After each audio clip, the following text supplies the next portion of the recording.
Welcome into Rover Sports. We are here. It is Friday. It is finally nice out, and sitting outside on his porch, we got Pigskin Peete joining us here. And Pigskin, how are you? How you doing, man? Good to see you. It's great seeing you as well. And the breaking news today in the NFL is Dez Bryant has been released by the Dallas Cowboys. When you think of Dez in Dallas, I mean, do you think he is one of the more hateable like Cowboys maybe ever? The ex of Dez Bryant. What did you think about his career in Dallas? I thought he should have been released a long time ago. I don't think Dez Bryant has ever been an elite receiver in the NFL. Has he been a really good one? Yes. I know he's loved in Dallas. And if I was a Dallas fan, I'd probably, have a Dez Bryant jersey and all of that too and be screaming Dez, Dez, Dez. Mm-hmm. But the bottom line is the guy has never been a game changer. He's always been a guy who's made a few clutch catches, also blown a few big games. Let's not forget about that. He's been a little bit of a loose cannon, a little bit of an attitude problem, especially early in his career. Oh, yeah. Overpaid, in my opinion. And I don't even think – I don't even think it's debatable at this point. And you can see if you disagree with me on this. Yeah. I don't think Dez Bryant is a Hall of Fame receiver. Do you? I was going to just ask you that question.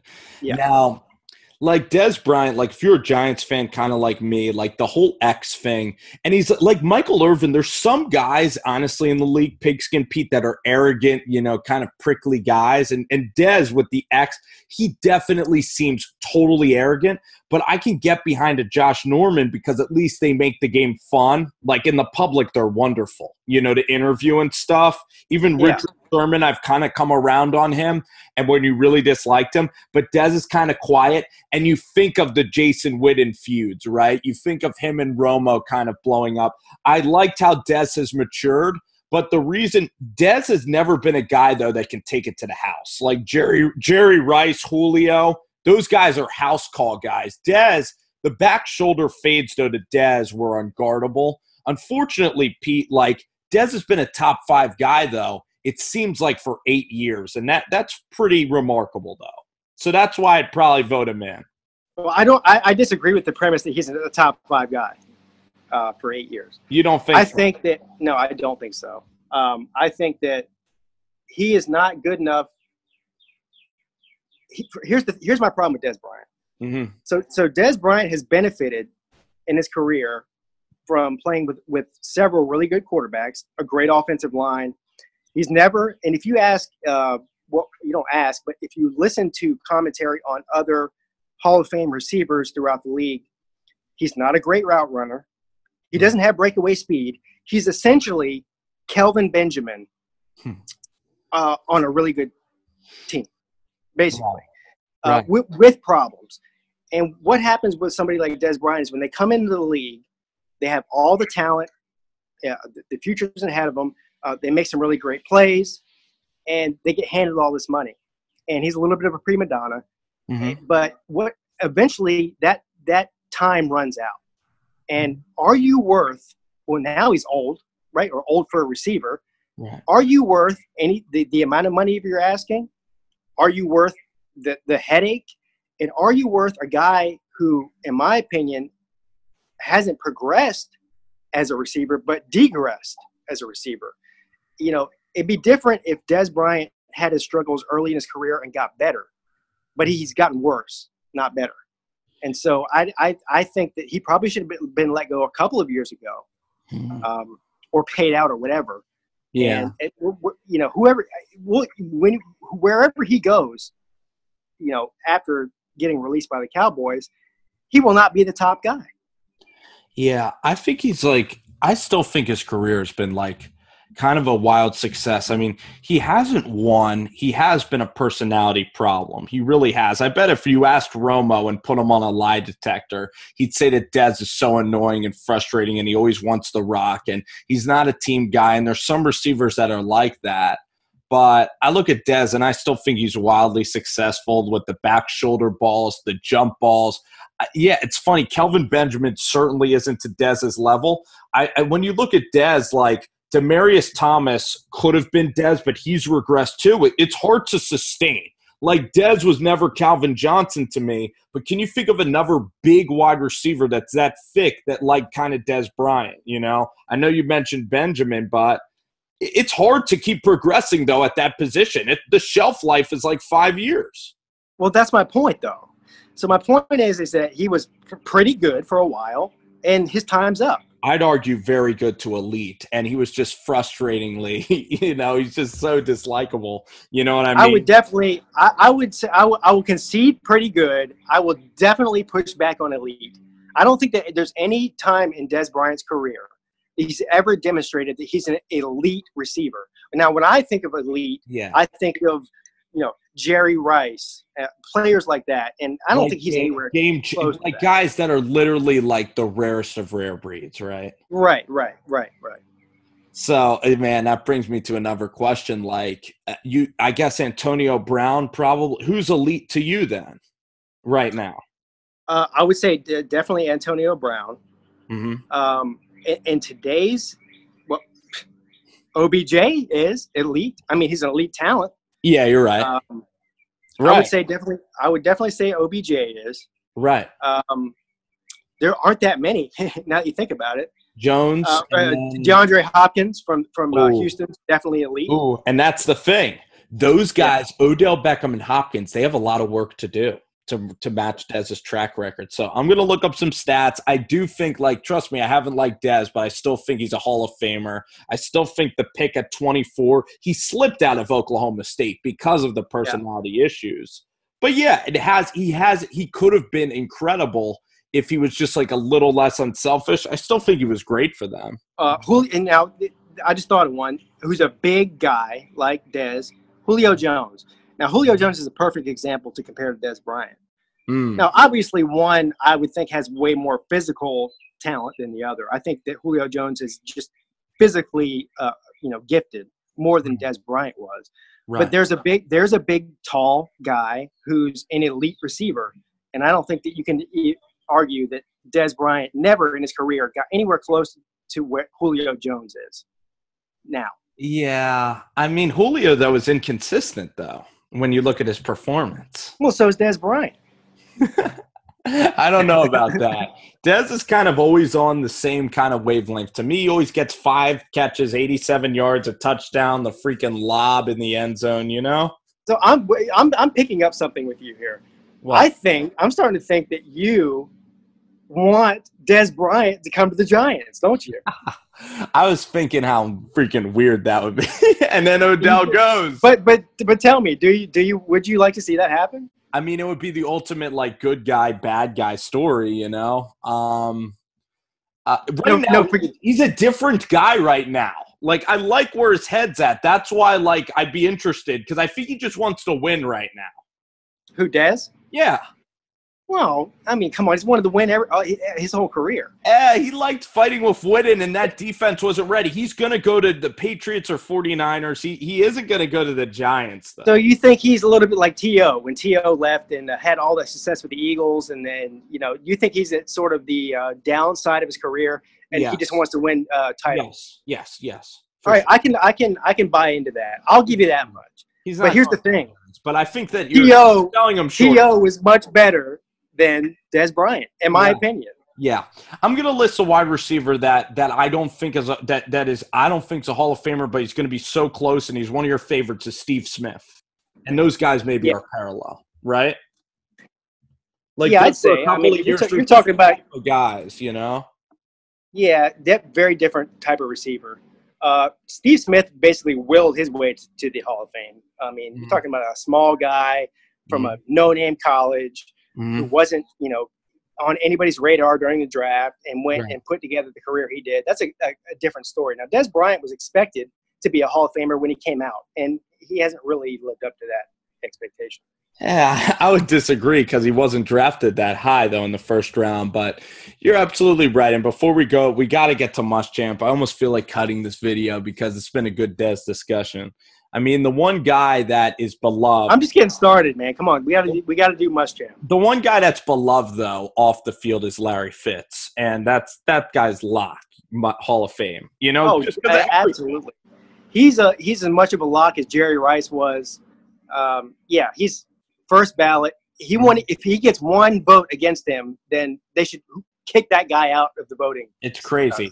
Everybody loves him, and rightfully so. So we're here with Pigskin Pete. Again, follow his channel, Clemson, but really college football YouTuber. He has great thoughts on so many football topics. Can talk to him all day about football. And Pigskin Pete is a great follow, and we have him here on Rover Sports. And yesterday we got into a discussion about a team that is – it's close to your vicinity, but not close to your heart. The USC Gamecocks, South Carolina, and just talk about your relationship with South Carolina. Do you hate them as much as Clemson?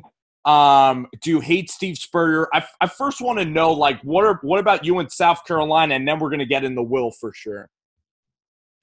Yeah, yes, I hate South Carolina. I have since I was a little kid.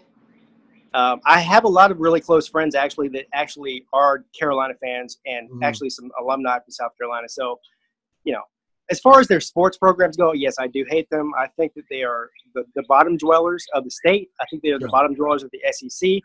I think back when they were in the ACC, they were the bottom dwellers of the ACC. But I live around a lot of them.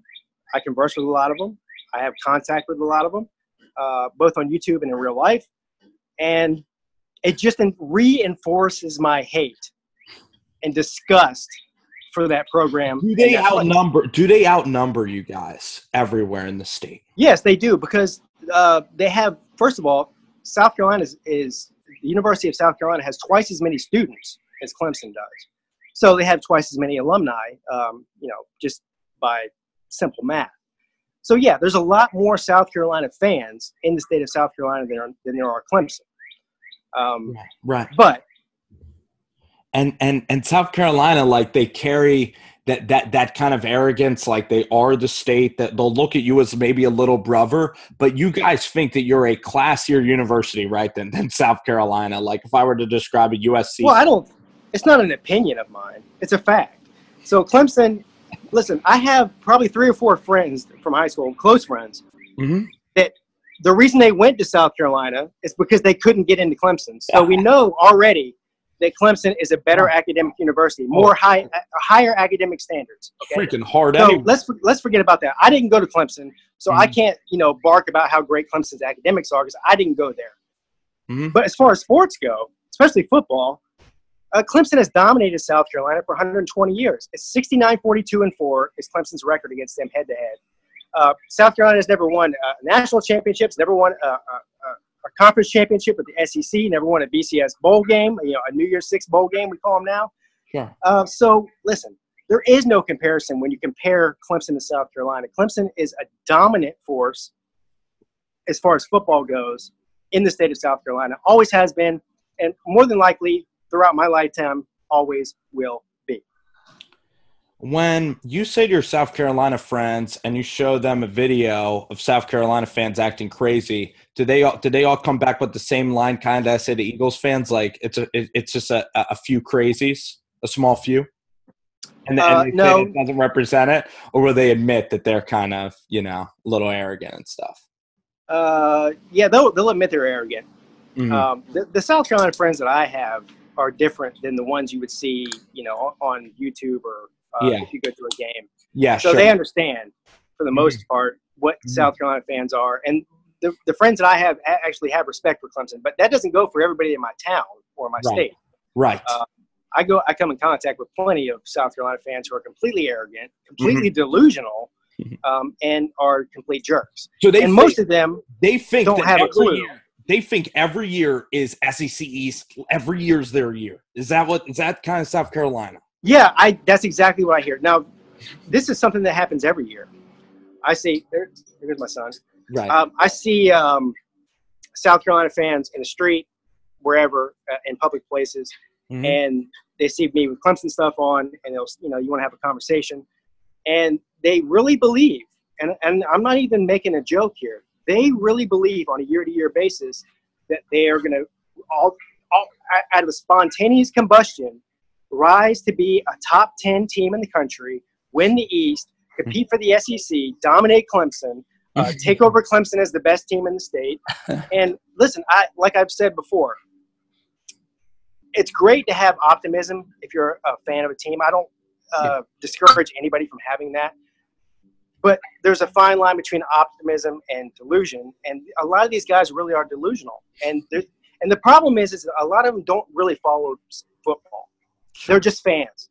And there's people like that in every fan base, but sure. South Carolina seems to have an abundance of them. They're like cockroaches. We're Pigskin Pete here, talking some South Carolina football. Let's get to Will Muschamp, okay? Muschamp. He made progress last year. You look at the record, it looks decent. Florida was Florida. Everybody knows his past. What do you think about the trajectory of Muschamp? And, what do you think about the trajectory of Will right now? Well, I think they're trending upwards in a very condensed sense. I don't think that Will Muschamp is a very good head coach, period. Let's just look at his career, his coaching career.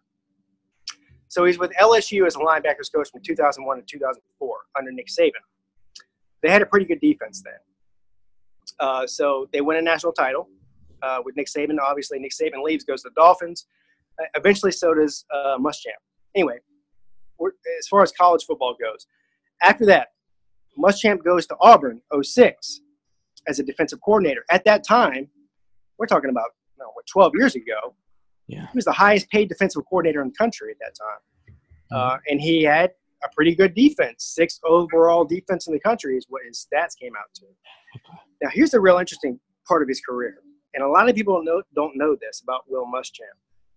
Is when he went to Texas in 2008, Mack Brown was still the head coach there. He was the heir apparent to take over Mack Brown's head coaching position at Texas when Mack Brown got fired. That never happened.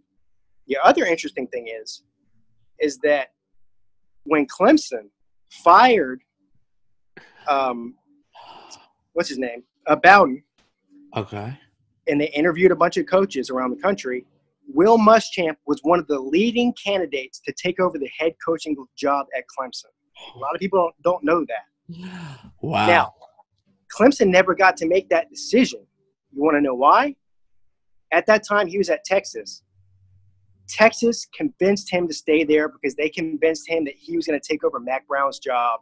And Will Muschamp himself said after interviewing with Clemson that he, was proud to be a candidate for Clemson and all that. But he felt like that he had the best job in the country as defensive coordinator of Texas. Texas ended up shitting on him and not giving him that job after Mack Brown left. And he didn't get the job at Clemson, thank God. Right. And the rest is history. Now, at Florida, he had 7-6, 11-2. When did Mack leave? 2012?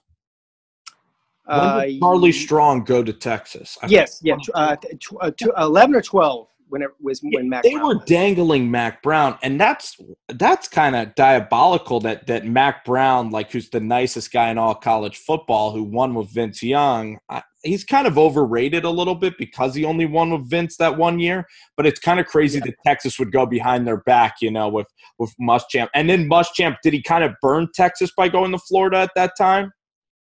Yeah, so that was a big deal at that time. He didn't get the job. He didn't get the head coaching job after Mack Brown left. So, yeah, of course he left. I mean, who can blame the guy? But I think he might have went to Florida before. He did. He went to Florida before they fired Mack Brown because they were stringing him along. He went to Florida in 2010. And like you said, I don't think Mack Brown got fired until 11 or 12. Right. It's like is it like McDaniels and Belichick kind of, right, with the Colts, right? Yeah, very similar to that. But in Will Muschamp's defense, he's had as a coordinator, not a head coach now. He's had a very good career. I mean, you're talking about a guy with a national title as a defensive coordinator or a linebacker coach anyway on the defensive coaching staff. Yeah, had a top 10 overall defense when he coached at Auburn. Yeah, as a defensive coordinator, had a top 10 defense in the country when he was at Texas for all those years. Got crapped out of the Clemson job because he was being fed the fact that he was going to be the Clemson the next head coach at Texas behind Mack Brown. Then he goes to Florida, and as the head coach, his first time as an actual head coach, And we see what Will Muschamp is as a head coach. He's not a good head coach. He's a great, I would say, top 5 right now in the country defensive coordinator is what he is. If you look at his record at Florida, it's not very good. The offense was absolutely atrocious. The defense was pretty good. But the overall record of the team was not great. And his record at South Carolina is okay. He's only been there for 2 years. But he loses to bad teams every year. And he has benefited from a bad division, a down division, an abnormally bad division in the SEC East, with Tennessee and Florida being so bad. And the rest of the East isn't good, except for Georgia. They're not pounding teams. Tennessee with Guantanamo, Guantanamo Bay, as some would call them. They had a throw into the end zone to beat South Carolina at home. Louisiana Tech almost beat this team last year. Yeah. They're the most inconsistent team.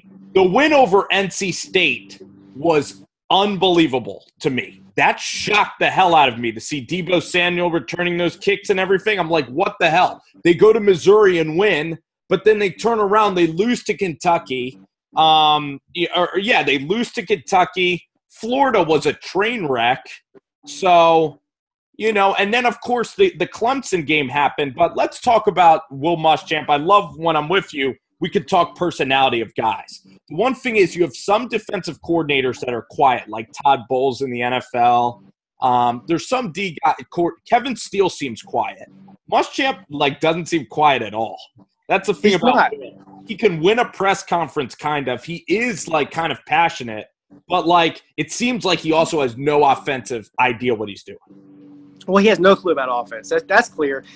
The only way that Muschamp has a chance of succeeding at South Carolina or at any school, for that matter, as a head coach, is to get an offensive mind in there that can run the offense. Now, listen, Will Muschamp's personality reminds me a lot like my 9th grade gym teacher did. Okay, he likes to blow his whistle and yell and scream at you.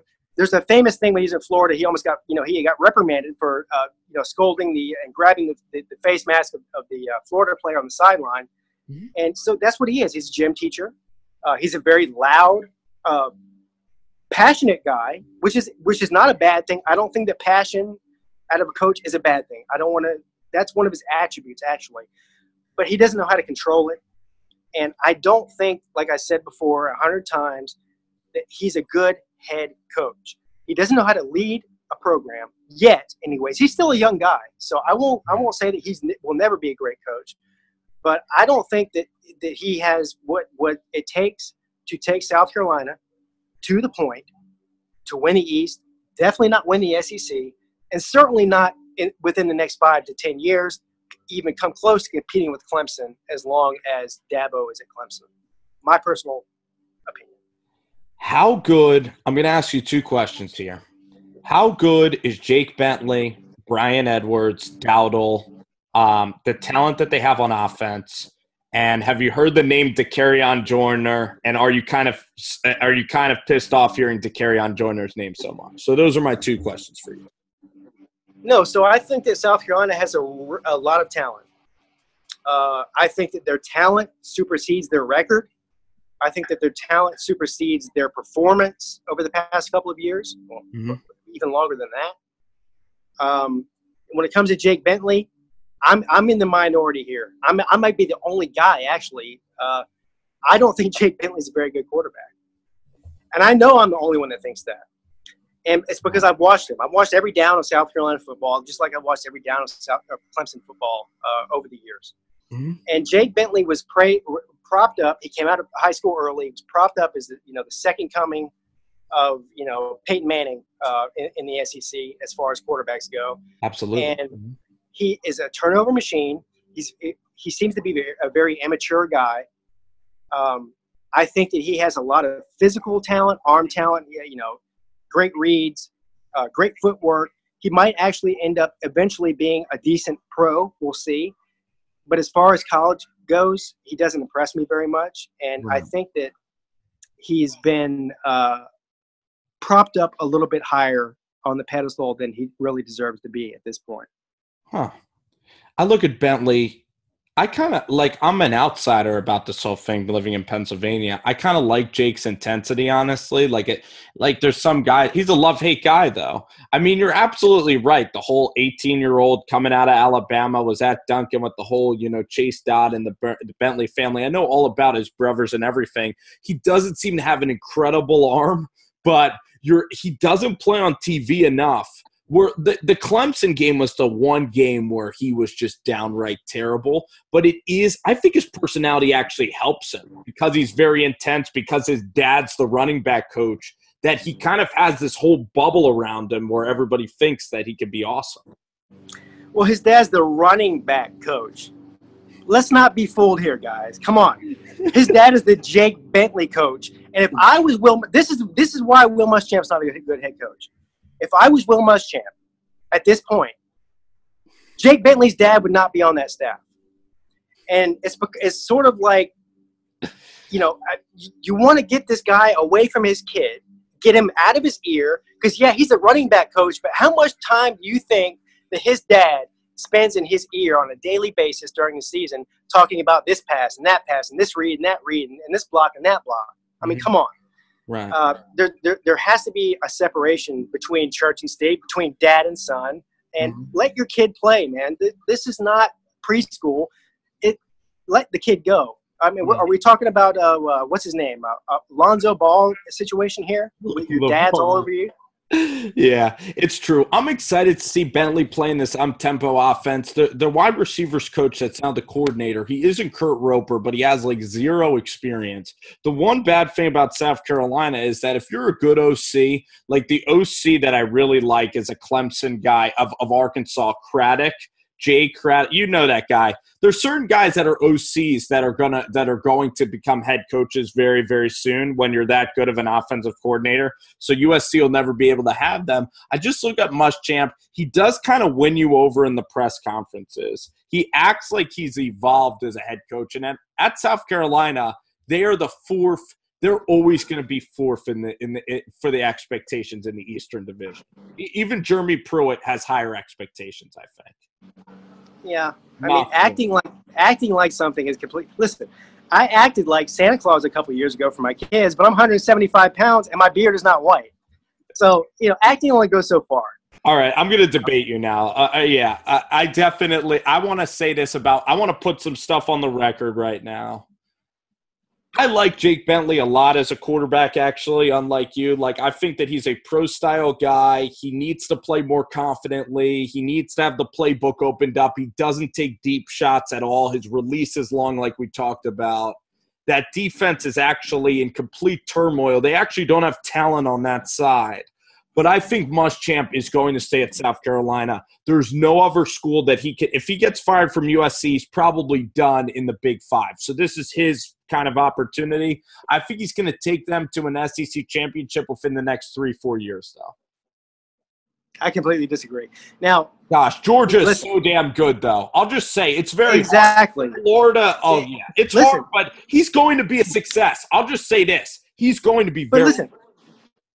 So are you saying that they're going to go to the SEC championship or win an SEC title?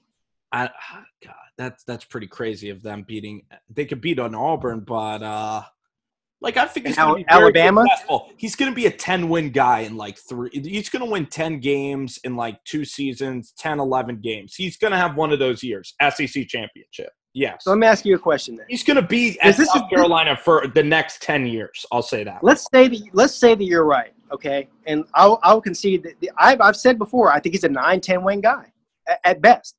Okay. If you're a South Carolina fan and you have never won a title, a national title, an SEC title, or even a New Year's Six bowl game, would you be happy with 9 or 10 wins and not winning your conference and not going to the playoffs? Would you be happy with that? I mean, is it winning after 100 years? Is it not time for them to do something other than just being a bottom dweller or even just a good to above average team? I mean, listen, I almost feel sorry for the South Carolina fan. Yeah. It's time for them to actually have some success. South Carolina is not tier 1. They're like Arkansas, okay? If you're great at South Carolina, you leave. Like, that's the point. You're leaving to LSU, Bama. Even Clemson is totally tier 1. But Will Muschamp's, I think, the best that South Carolina is going to get. And that's where, like – I disagree with that. That's where we really – I think that they could do better. I do. Yeah. Okay. Well, what names do you think they can get then? Is there names that you'd like out there? Well, like I said when we were texting back and forth last night, that I think that they shouldn't go after a big name necessarily, because clearly big names don't want to come to South Carolina unless they're on the downside or retirement of their career, like Steve Spurrier and Lou Holtz. What they need is to follow the blueprints of, so to speak, of somebody like Clemson, or some of these other teams out there that are experiencing success, and a younger, more dynamic coach who has a lot of energy, who has a lot of philosophy, somebody who can rejuvenate the program, and preferably somebody from outside of the SEC, because the SEC has this thing where they just recycle coaches. You have Dan Mullen going to Florida. You have Steve Spurrier going to South Carolina. You have Will Muschamp going to South Carolina. You have it's just like, can you guys like ever hire a guy outside of your conference, a young guy, and try to build something instead of just trying to recycle all these guys over and over again? They haven't proven that they can do shit. Yeah. I mean, come on. I like Will Muschamp. I'm going to stay on the Will Muschamp train. I really am. I'm going to be on the Will Muschamp train. I think that he's totally the guy for South Carolina. He's going to be there for double-digit seasons, 10, 12 years. I'll believe that he will actually win the SEC championship. I hope that Will Muschamp is at South Carolina for the next 10 years. So you'd love it. I hope so. Will. Yeah. I love Will Muschamp. I love him being there. He's scary. Yeah. I mean, he does not scare me at all. Let me think of a coach that I don't think scares. And of course, there's the vacuum cleaner. But gosh, I might have to get up and say for it to do it later. I don't believe in Coach O. There's certain guys I don't believe in, but I believe in Will. So do I. Hey, listen. That Will, this defense is going to get rolling. This offense is going to play up-tempo. They're just going to get better and better. I will admit that Florida and Georgia are going to be fantastic. I'm worried about Pruitt's personality, too, at Tennessee. I think Florida and Georgia, though, are really going to be good. What do you think? I think Florida is going to get a lot. I think Florida is going to be really good in 2 or 3 years. Tennessee is still unknown. I think Tennessee's going to get better than they have been for sure, because you can't get much worse. Yeah. And that's another problem for South Carolina. Georgia's not going anywhere anytime soon. I mean, they're just recruiting at a high level. They have great coaching. I mean, they're going to be a top 5 team every year. Yeah. Pigskin. Yeah. I want to thank you so much for coming on. I want to ask one more final question. Again, we could go on all day talking about ball. Do you want to see Trevor Lawrence or Hunter Johnson starting next year? Because if I was Clemson, I'd want to see Hunter Johnson being the quarterback next year. Period. Oh, that is a very, very tough question. I actually can't give you an answer on that. You want to see spring? You want to see some stuff? Yeah. I'll during closer to the season, I'll have a better answer for that. But I think that between Bryant, Johnson, and Lawrence, you're talking you're splitting hairs at this point. So I can't give you I don't know right now. The one thing is, Kelly Bryant is a winner, man. He's won games. Is he Jalen Hurts or is he better? That will be the question, really, when we look at Clemson football. I think that Bryant is a better college quarterback than Jalen Hurts is. I don't know if he's a better athlete or a better football player or whatever. But that's not the question. The question is Trevor Lawrence or Hunter Johnson a better quarterback than Kelly Bryant? And you know what? That's yet to be seen. Pigskin, it was a blast, man. Thanks so much for hopping in here on a Friday. I was so glad we were able to do this, man. Yeah, thanks, man. Anytime. Great to see you. See you later, guys. Take care. Be good. All right. See ya.